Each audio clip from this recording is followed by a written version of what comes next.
سلطان محمد فاتح نے بہت بڑی قربانی دے کے قسطنطینیہ فتح کیا تھا. دنیا کی سب سے بڑی توپ بنائی تھی اس نے. اور آج ہماری صرف باتیں توپ ہیں, باتیں ایسی کریں گے جیسے بہت بڑی توپ ہیں ہم. کوئی عمل ہمارے کیا ہیں؟ زیرو. نہ سائنس میں آگے, نہ ٹیکنالوجی میں آگے, نہ مذہب میں آگے. وہ ٹیکنالوجی کی دنیا میں بہت آگے تھے, سائنس کی دنیا میں بہت آگے تھے. سلطان محمد فاتح نے جب قسطنطینیہ کو فتح کرنے کا ارادہ کیا, استنبول کو, نبی کی پیشگوئی تھی کہ میری امت میں جو طبقہ استنبول جو فتح کرے گا نا وہ جنتی ہے.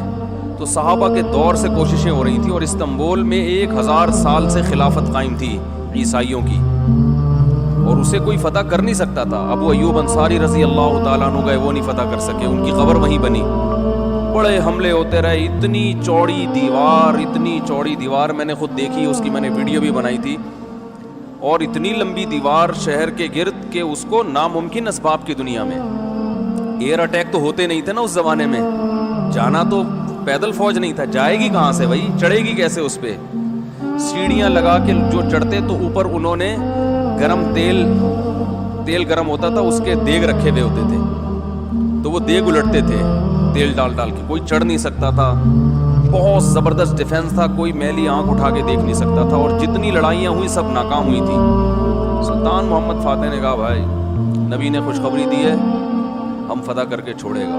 پھر وہ مشہور واقعہ ہے, اس نے کیا کیا کہ خشکی میں کشتیاں چلا دیں, سارے جانور راتوں رات ذبح کیے, ان کی چربی پگھلا کے پتھروں پہ بچھائی گئی ہے, اس پہ سمندری جہاز بٹھا کے.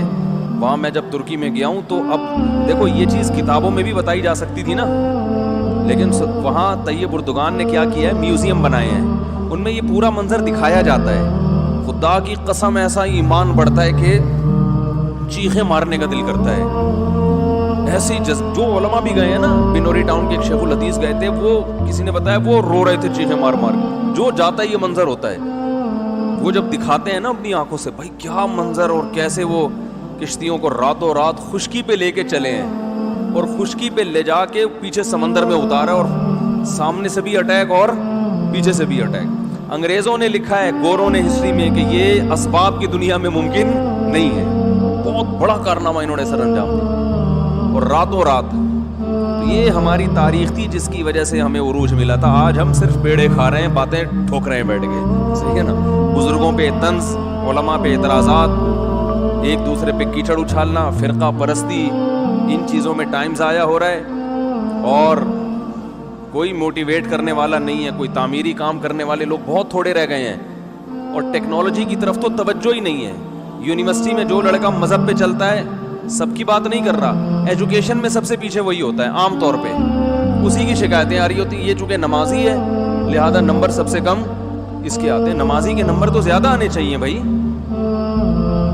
جو تبلیغ میں وقت لگاتا ہے اس کو تو ایجوکیشن میں زیادہ آگے ہونا چاہیے. یہ تو ہمارے مذہب کا حصہ ہے. صحابہ کرام نے جو ملکوں کے ملک فتح کیے, اور جو ہمارے تاریخ میں فاتحین ملتے ہیں, سب سے پہلا بحری بیڑا حضرت معاویہ نے بنایا ہے.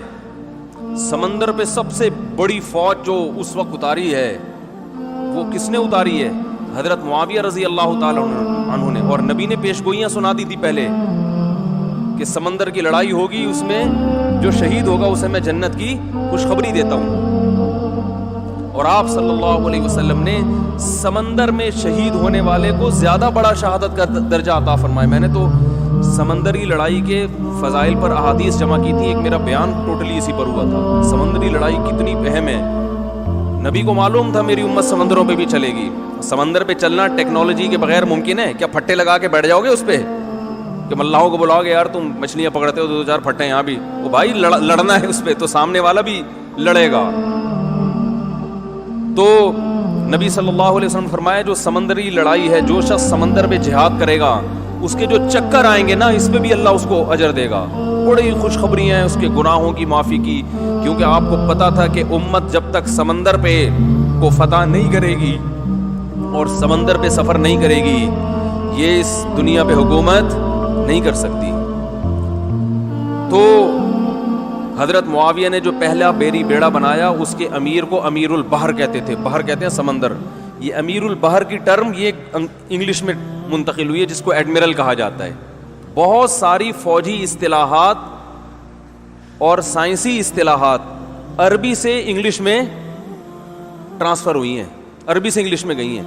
آج میڈیکل سائنس میں بہت سے الفاظ ایسے ہیں جو عربی سے انگلش, مسلمان سائنسدانوں کے تھے وہ, لیکن اب دیکھو حال کیا بنا دیا. ایک نمبر کے سست نمازیوں کی حالت تو دیکھ لو جا کے.